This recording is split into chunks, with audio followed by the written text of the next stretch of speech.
자, 생명체의 구성 물질의 형성 보도록 하겠습니다. 자, 생명체를 구성하는 물질, 탄소화합물로 주로 구성이 되고, 근데 이제 비탄소화합물도 존재는 한다. 탄소화합물 중에서는 어떤 것들이 있느냐? 탄수화물, 단백질, 지질, 핵산 이렇게 존재를 하고 있습니다. 그리고 공통적으로 들어가는 게 당연히 탄소는 다 들어가죠. 근데 탄소뿐만 아니라 수소, 산소까지 탄소, 수소, 산소, CHO는 전부 다 공통적으로 가지고 있어요.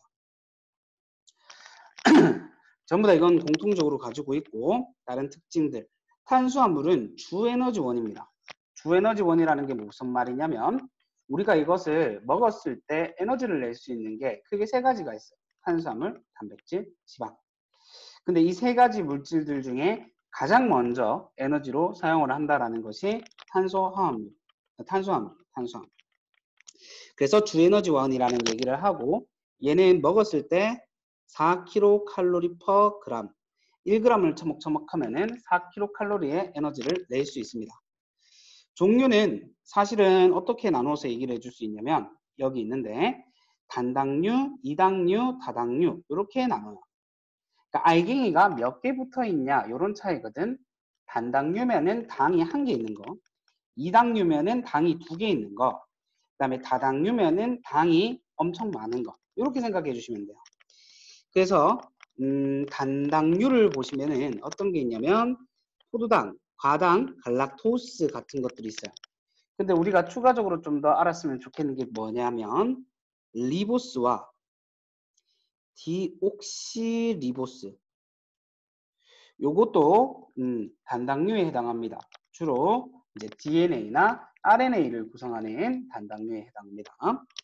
그 다음 이당류는 뭐가 있냐면 항상 내가 그 옛날에 수업할 때 얘기했는데 뭔가 결합을 시킬 때는 결합을 할 때 그 갈고리가 중요해요. 갈고리. 이 붙으려고 할 때 그 갈고리가 중요한데 그 갈고리가 누가 기가 막히게 가지고 있냐면은 포도당이 기가 막히게 가지고 있어요. 그래서 항상 포도당 베이스에 무언가가 추가가 돼요. 그래서 포도당과 포도당이 붙어버리게 되면은 엿당이 되고요.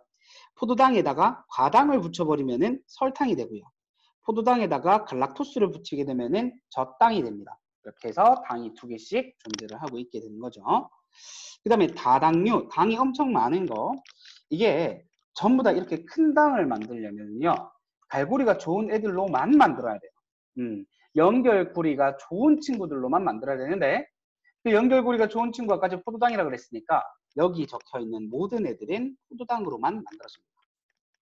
녹말, 식물 저장 탄수화물이에요. 식물이 저장하는 탄수화물. 뭐 곡식이라든지 곡류라든지 그 다음에 고구마, 감자 이런 것들에 들어가 있는 거죠.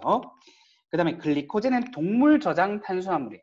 간에다가 저장을 시켜 있는 거.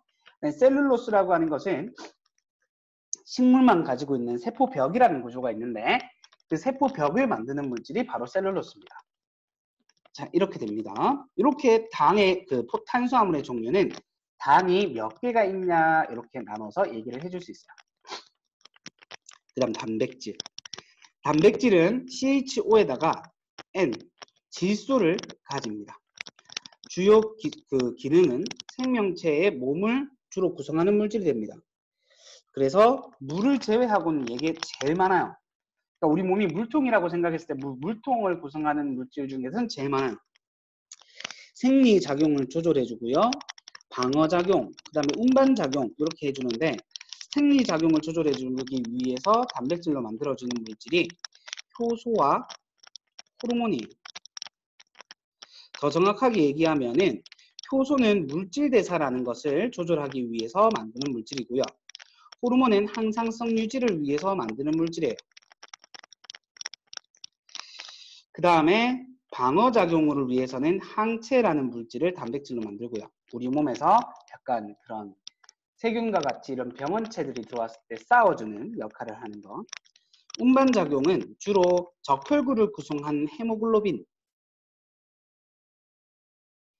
헤모글로빈을 만들게 되는데 이 헤모글로빈은 우리 몸에서 적혈구 안에서 산소를 운반해주는 역할을 합니다. 그래서 운반작용을 담당하고도 있다. 이렇게 얘기를 해줄 수 있는 거죠. 그래서 쉽게 생각해 주시려면 우리 몸을 구성하는데 뭘 만드는데요? 이렇게 물어보면 티읕 만듭니다. 이렇게 생각해 주시면 돼요. 효소, 호르몬, 항체, 헤모글로빈 만듭니다. 이렇게 생각해 주시면 돼요. 히읗이 4개예요. 그 다음 지질은요 크게 3가지 종류가 있는데 중성지방이 있어요. 저장 에너지원이죠. 우리가 에너지원을 얘기했을 때 먹었을 때 에너지를 낼 수 있는 3대 영양소를 얘기했을 때 중학교 때부터 배웠던 게 탄수화물, 단백질, 지방이잖아. 지방. 그때 그 지방이 바로 얘에 해당하는 거예요. 그럼 나머지는 뭐냐? 지질이라는 것이 있고 인지질이라는 것이 있고 이 인지질은 세포막을 구성하는 주성분이 됩니다. 다음 스테로이드라는 게 있는데 스테로이드는 우리 몸에서 성호르몬과 콜레스테롤 같은 것들을 만드는 물질이에요. 우리 몸에서 필요한 물질이에요. 그리고 핵산은 질소뿐만 아니라 인 정도까지도 더 가지게 되는데 이것은 DNA와 RNA로 나누어서 이야기를 해줄 수 있습니다. 그 핵산은 2가지 종류로 나눠지는데 DNA, RNA. 선생님이 항상 얘기를 할 때 어떻게 얘기를 하냐면 이 DNA라고 하는 것은 우리 몸의 설계도이고 RNA라고 하는 것은 우리 몸의 설계자다. 그러니까 RNA가 DNA를 보고 설계도를 보고 우리 몸을 만든다. 이렇게 생각해 주시면 됩니다. 자, 그 다음 비탄소화물, 판소 없는 거 뭐가 있냐? 물, 무기염류, 뭐 비타민도 있는데 일단 물. 우리 몸에서 제일 많아요. H2O니까 수소, 산소로 이루어져 있죠. 얘는 제일 많습니다. 체온 유지나 그 다음에 물질 운반과 같은 기능을 담당하고 있는데 체온 유지를 해줄 수 있는 이유가 뭐냐면 비열이랑 기화열이 커요. 자, 비열과 기하열이 뭐냐면 비열이 1kg이 1도씨 올라갈 때 필요한 에너지를 비열이라고 하거든. 1kg이 1도씨 올라가는데 많은 양의 열 에너지가 필요하다. 그러면 비열이 큰 거야. 물의 비열은 1kcal/kg 도씨인데 1kg이 1도씨 올라갈 때 1kcal가 필요한 거야. 이게 우리 주변에 있는 모든 물질을 따졌을 때 겁나 높은 거예요. 그러니까 20기 1도씨 올릴 때 많은 양의 열 에너지가 필요한 거야. 그럼 어떤 거야? 온도가 잘 안 변하는 거야. 얘 온도 변하게 하려면 올려주려면 진짜 많은 열 에너지를 줘야 되는 거야. 1도씨를 낮춰주기 위해서 진짜 많은 열 에너지를 뺏어야 되는 거야. 그러니까 비열이 크면은 온도 변화가 없어요. 온도 변화가 거의 없어요. 그럼 우리 몸한테는 너무 좋은 거지. 왜? 우리는 항온동물 혹은 정온동물이라고도 불러주는데 항상 일정한 온도를 유지시켜야 되는 동물이에요. 우리 몸이. 근데 이게 물로 이루어져 있으면 어때요? 일정하게 유지시켜주기 기가 막히게 좋겠죠.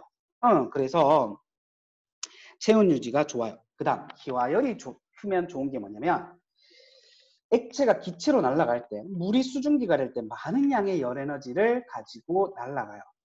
아까 얘기했다시피 물은 온도가 잘 안 변하는데 우리 체온이 어떠한 이유로 인해서 많이 올라갔어. 그럼 빨리 온도를 낮춰줘야 되는데 땀이 나게 하면 어떻게 되는 거야? 이게 날아갈 때 수증기로 날아갈 때 우리 몸에서 많은 양의 열 에너지를 뺐기 때문에 체온을 빨리 떨어뜨려줄 수 있는 거예요. 그래서 비열이 크다, 기하열이 크다라고 하는 것은 체온 유지에 기가 막힌 물질이 된다라는 거예요. 그러니까 물질 운반, 이게 우리가 혈액을 통해서 물질을 운반하는데 혈액의 어떤 대부분은 전부 다 물이거든요. 그러면 혈액을 이제 물로 만들면 좋은 게 뭐냐면 용해성이 커요. 용해성이 크다는 게 다른 물질들을 겁나 잘 녹여요. 그래서 액체 속에 녹여서 이것을 운반하기가 너무 좋다. 생각해봐. 고체 물질로 운반이 되면은 그 마찰이 되잖아. 마찰. 그러면 혈관이 다 마찰로 끓여져가지고 닳아버릴 거거든. 또 얼마 못 사고 죽을 거 아니야. 근데 액체로 운반이 되면 마찰이 없다 보니까 그리고 체온 유지시켜주기도 참 좋다 보니까 이제 물질 운반에 기가 막히다 이 말이에요. 그렇기 때문에 우리 몸을 물이 대부분 구성하고 있습니다. 다음 무기염류. 무기염류는 생리작용을 조절하거나 혹은 몸을 구성하는 데 사용이 됩니다. 생리작용이 무엇이냐면 우리 생활을 이롭게 해주는 작용들을 예를 들어서 얘기를 해줄 수 있는데 나트륨이랑 칼륨 같은 경우에는 어떤 신경 전달 물질로서 우리 어떤 정보들을 뜨겁다, 차갑다, 아니면 내 몸의 근육을 움직여라는 나의 명령을 전달해주는 물질이 됩니다. 마그네슘과 철분, 이것도 이제 우리 몸의 혈액을 구성하기도 하고요. 부족하게 되면 결핍증을 또 나타내게 됩니다. 이는 우리 세포에 있는 핵을 구성하고요. 염소, 그 다음에 아이오딘 이런 거 있는데 특히나 이 아이오딘 같은 경우에는 또 뭐를 구성하냐면 우리 호르몬을 만들 때 얘를 써요. 티록신이라는 호르몬을 만들 때 이게 있어야 이제 티록신을 만들 수 있거든. 그 다음에 또 어떤 게 있냐면 칼슘. 칼슘 뭐 만들 때 써? 뼈 만들 때 쓰잖아. 우리 몸을 구성하는 데 쓰잖아. 그것뿐만 아니라 우리 따까리 생기는 거 있지? 피딱지. 그거 칼슘 있어야 만들어져. 그러니까 우리 몸을 구성하고 그럼 이제 몸의 어떤 조절 작용도 담당하고 있다. 즉 생리 작용을 조절해 주는데 사용을 한다. 근데 이번 단원의 어떤 주인공은 제일 처음에 봤었던 탄수화물입니다. 탄수화물. 물은 우리 몸 안에 들어가 있는 거고 우리가 하나의 물통이라 생각하면 그 물통은 대부분 다 탄수화물로 만드는데 왜 하필 탄수화물일까? 왜 다른 애들은 안 될까? 일단 기본적으로 우리 몸을 만들려면요. 고분자 물질이라 해요. 큰 덩어리가 필요해요. 큰 덩어리. 근데 하나의 물질을 큰 덩어리를 만들기는 사실 좀 힘들어요. 그럼 어떻게 해야 돼? 집을 지으려면 나무를 한 개 가지고 큰 나무를 한 개 가지고 갖고 거기를 막 파서 사는 게 아니야. 어떻게 해? 통나무를 여러 개를 가지고 와갖고 집을 짓는 데 사용한다든가 벽돌을 여러 장 갖고 와가지고 그거를 시멘트 발라갖고 쌓아서 올린다든가 그렇게 해서 큰 집을 만들잖아. 무슨 말이냐면 작은 단위체들이 결합을 해서 큰 중합체가 되어줘야 된다. 우리 몸을 구성하기 위해서. 근데 그런 단위체를 만드는데 특화되어 있는 게 바로 탄수화물. 자, 일단 단위체 얘기를 했는데 단위체가 뭐냐? 고분자 화합물을 구성하는 기본 단위다. 그러니까 벽돌집에 벽돌 한 개다. 예를 들면 지금 나와 있는 그림은 사실은 이제 이게 포도당인데 포도당이라는 단위체가 연결되어서 중합체, 고분자 화합물인 녹말 혹은 글리코젠 혹은 셀룰로스가 된다 이 말이에요. 우리 몸에 단위체 어떤 것들이 있을까? 우리 몸에 이제 벽돌집이라고 하면은 집은 탄수화물이라는 집과 단백질이라는 집과 핵산이라는 집이 있다. 그래서 이 벽돌집을 만드는 벽돌 즉 단위체로 여러 가지 종류가 있게 된다. 그래서 탄수화물은 포도당이라는 이 벽돌이 있고 단백질은 아미노산이라는 핵산은 이제 디옥실리보스라는 이제 벽돌이 한 개씩 존재한다. 그네들이 쌓아 올라서 이렇게 탄수화물, 단백질, 핵산과 같은 벽돌집을 만들 수 있게 된다라는 내용입니다. 그렇잖아요. 우리 몸에서 예를 들어 벽돌을 써서 벽돌집을 만든다고 해도 벽돌집을 어떻게 쌓아 올리냐에 따라서 뭐 이렇게 양식이 달라지죠. 바로크 양식 뭐 이렇게 막 이런 식으로 달라져. 다른 벽돌집 모양이 나오잖아. 똑같은 거야. 이 똑같은 포도당이라고 하는 단위체를 써도 어떻게 쌓아서 올렸냐, 어떻게 결합시켰다, 어떤 모양으로 만들었냐에 따라서 다른 탄수화물이 돼요. 녹말, 글리코젠, 셀룰로스. 사실은 이거 전부 다 포도당으로만 만드는 애들이란 말이야. 그럼에도 불구하고 이렇게 다 다른 기능을 할 수 있는 것은 뭐 때문이다? 쌓아올리는 모양이 연결되는 방식이 다르기 때문이다.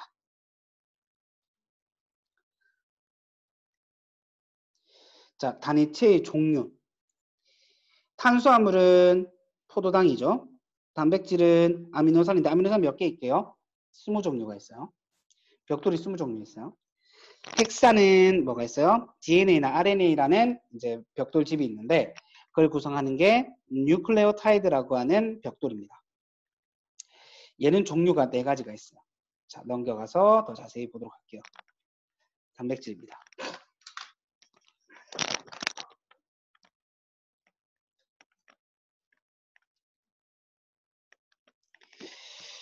자, 단백질을 구성하는 벽돌은 뭐라 그랬어요? 아미노산이라 그랬죠. 이 아미노산이라고 하는 것은 20가지 종류가 있다라고 그랬어요. 그럼 아미노산이 도대체 어떻게 생겼냐? 이렇게 생겼어요. 아미노산이 이렇게 생겼어요. 자, 왼쪽에 아미노기라는 게 있고요. 오른쪽엔 카복실기라는 게 있어요. 아미노기는 H 2개와 질소 1개, 그리고 카복실기는 COOH 탄소 1개와 산소 2개와 수소 1개로 이루어져 있어요. 이거는 20가지 아미노산이 전부 다 똑같아요. 그런데 얘네들이 뭔가 다르니까 20가지 종류가 될 거 아니야. 뭐가 다르냐? 여기 곁사슬이라는 R, 랜덤에 뭐가 오냐에 따라서 단백질의, 그러니까 아미노산의 종류가 결정이 돼요. 아미노산 종류를 결정합니다. 곁사슬의 종류에 따라서 아미노산의 종류가 달라집니다. 그 다음 펩타이드 결합. 벽돌 붙일 때 어떻게 붙이죠? 우리가 벽돌 붙일 때 시멘트로 붙이죠. 그 시멘트 역할하는 결합이 있어요. 그게 펩타이드 결합이라는 건데 어떤 식이냐면 하나의 아미노산에 다른 아미노산이 옆에 옵니다. 짜잔 하고 이리 와요. 랜덤 있고 탄소가 산소와 OH랑 또 있고, 그다음에 수소 1개 있고, 그 다음에 질소 1개 있고, 그 다음에 수소 1개 있고, 그 다음에 여기 수소 1개 있고, 이렇게 왔다고 치자. 그러면 아미노산들이 연결될 때 어떻게 하냐면 카복실기에 있는 OH와 아미노기에 있는 H를 갖다 붙여요. 그럼 뭐가 되지? H 2개, O 1개, 즉 H2O. 물이 되죠. 물이 만들어지면서 이 짝대기들을 붙여버려요. 이것을 우리는 펩타이드 결합이라 불러줍니다. 그리고 펩타이드 결합이라고도 불러주는데 물이 빠지면서 결합한다 그래서 탈수, 물 빠지고 축합, 결합한다. 그런 반응이다. 탈수 축합 반응이라고도 불러줍니다. 이렇게 연결이 돼요.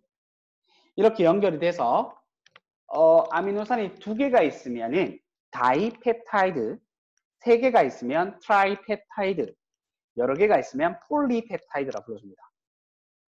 이 폴리라고 하는 것은 여러 개의라는 접두사예요. 그래서 폴리가 앞에 있으면 여러 개가 있다, 단위체들이 여러 개 있다라는 의미가 되는 건데, 우리가 옷에서 주로 볼 수 있는 폴리에스테르 몇 퍼센트 이런 말 있잖아. 그러면 에스터라고 하는 단위체들이 쭉 결합돼서 폴리에스테르를 만들었다, 이렇게 생각하시면 돼요.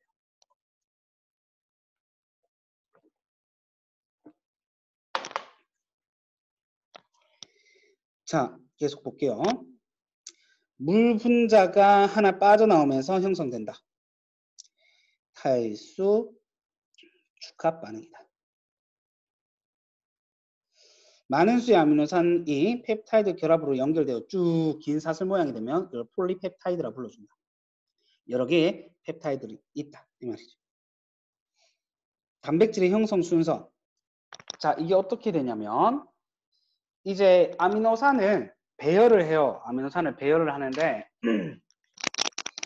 아미노산의 곁사슬의 구조에 따라서 곁사슬이 플러스가 되는 친구도 있고 마이너스가 되는 친구도 있어요. 그럼 플러스와 플러스, 마이너스와 마이너스끼리는 밀어낼 것이고 플러스와 마이너스는 이렇게 달라붙겠죠. 그러면서 막 휘어지고 까부라지고 막 이렇게 막 구겨지고 막 이렇게 돼. 그래서 어떤 특정한 모양의 덩어리체를 만들어요. 그래서 특정한 모양이 되면 그 모양이 형질을 발현합니다.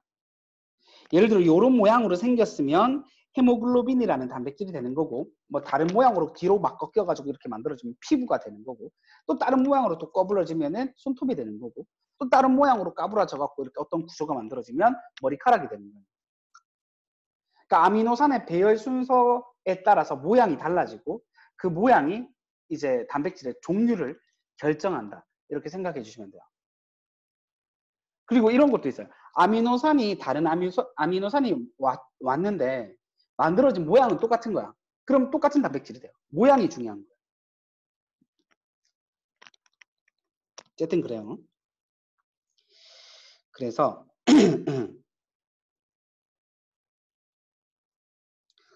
1차, 2차, 3차, 4차 구조 있는데 요거는 패스. 요거는 학교에서 거의 안 배우는 내용이라서. 아미노산이 펩타이드 결합으로 연결이 된다. 그럼 펩타이드 결합이 반복되면서 폴리펩타이드 긴 가닥이 만들어진다. 그게 접히고 구부러져서 독특한 입체 구조를 가지면 단백질의 형성이 완성이 된다. 자, 단백질의 기능. 우리 몸에서 단백질이 어떤 역할을 할까? 근육을 만드는데, 뼈를 만드는데, 머리카락을 만드는데 사용된다. 세포막을 만드는데도 사용이 된다. 막 단백질. 생리작용을 조절해준다. 생리작용을 조절해주는 물질을 만드는 거지. 효소와 호르몬을 통해서 물질 대사와 항상성 유지를 시켜주고 생리작용을 이런 식으로 조절해준다는 거. 방어작용을 해준다. 방어작용이라고 하는 것은 항체를 만들어가지고 병원체, 그러니까 세균, 바이러스, 원생생물, 프라이온 이런 나쁜 물질이 들어오면 얘네들이 그거랑 막 싸워주는 항체를 만들 때도 단백질을 사용한다. 에너지원이 된다. 얘 먹어도 그람당 4kcal의 에너지를 낼 수 있습니다.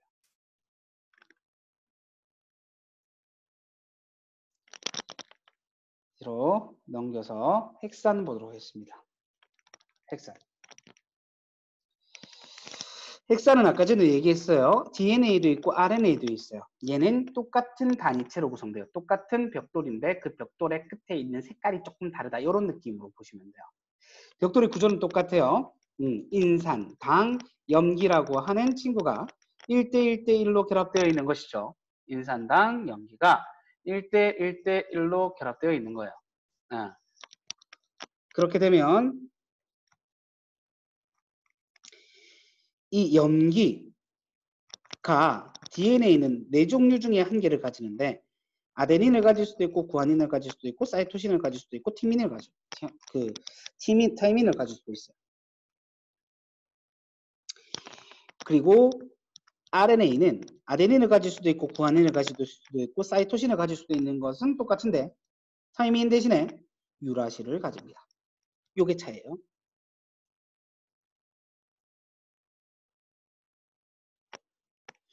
당은 얘는 디옥실리보스라는 당을 가집니다. 얘는 리보스를 가지죠. 그래서 이거 이름을 따서 지어요. 디옥실리보스라서 그의 D를 따서 DNA가 되는 거예요. RNA는 리보스의 R을 따서 RNA가 됩니다. 인산은 똑같고 어쨌든 이 벽돌이 인산당염기라는 뉴클레오타이드라는 형태로 만들어진다라는 것이죠.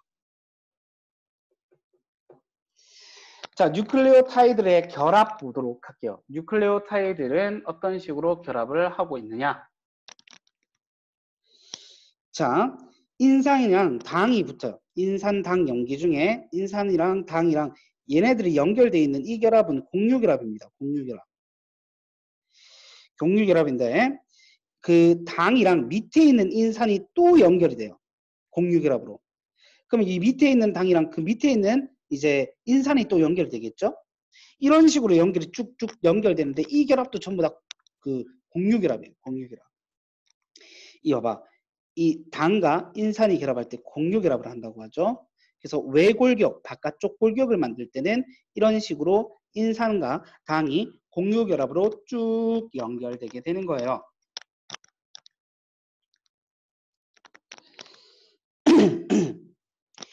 그래서 쭉 긴 가락이 만들어지는데 DNA는 이중 나선 구조를 가집니다. 그게 무슨 말이냐면요. 이런 식으로 두 가닥의 폴리뉴클레오타이드가 폴리뉴클레오타이드 한 가닥이 이렇게 가면 이제 다른 폴리뉴클레오타이드 결합도 이렇게 가는 거야.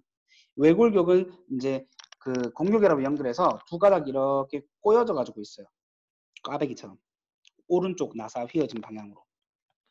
그래서 안쪽에 이거 풀리지 말라고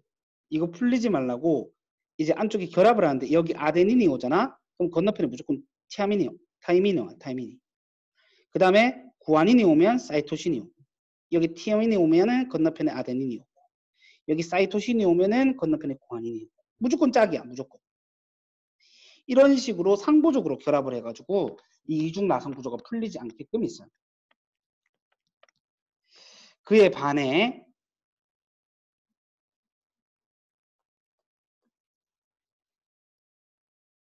RNA는 단일 가닥, 한 가닥으로만 연결되어 있습니다. 한 가닥으로만.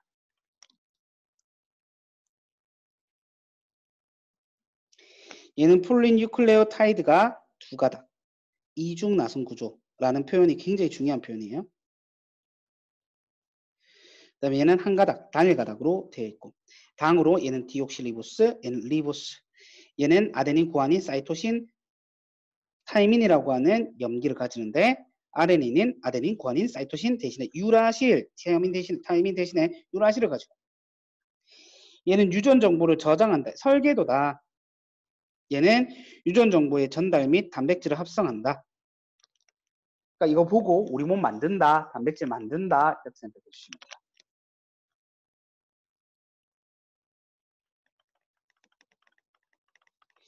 다음. 아까 전에 선생님이 얘기했어요. 짝이 지정되어 있다고.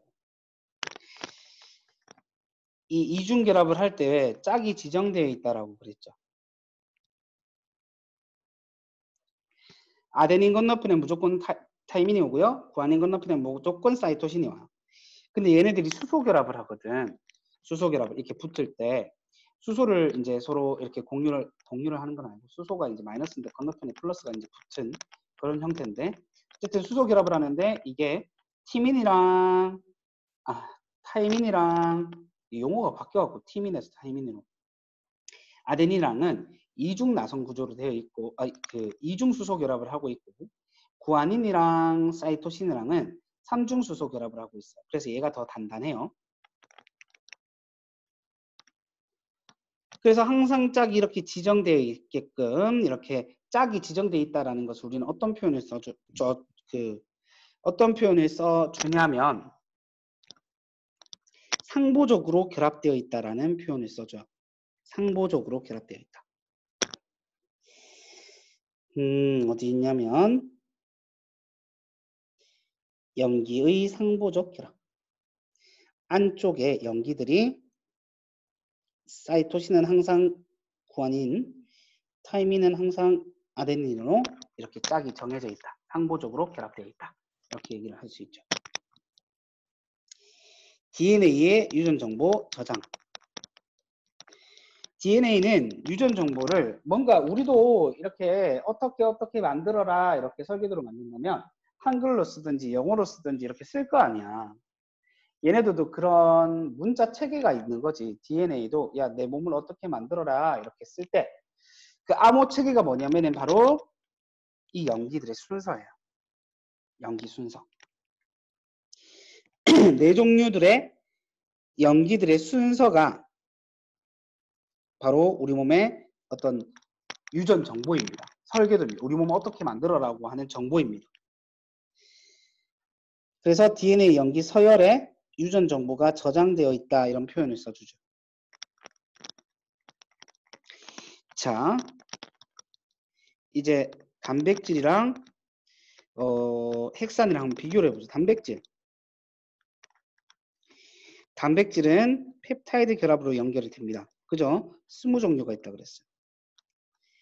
핵산, DNA는 이제 그 공유 결합과 수소 결합으로 구성되어 있죠.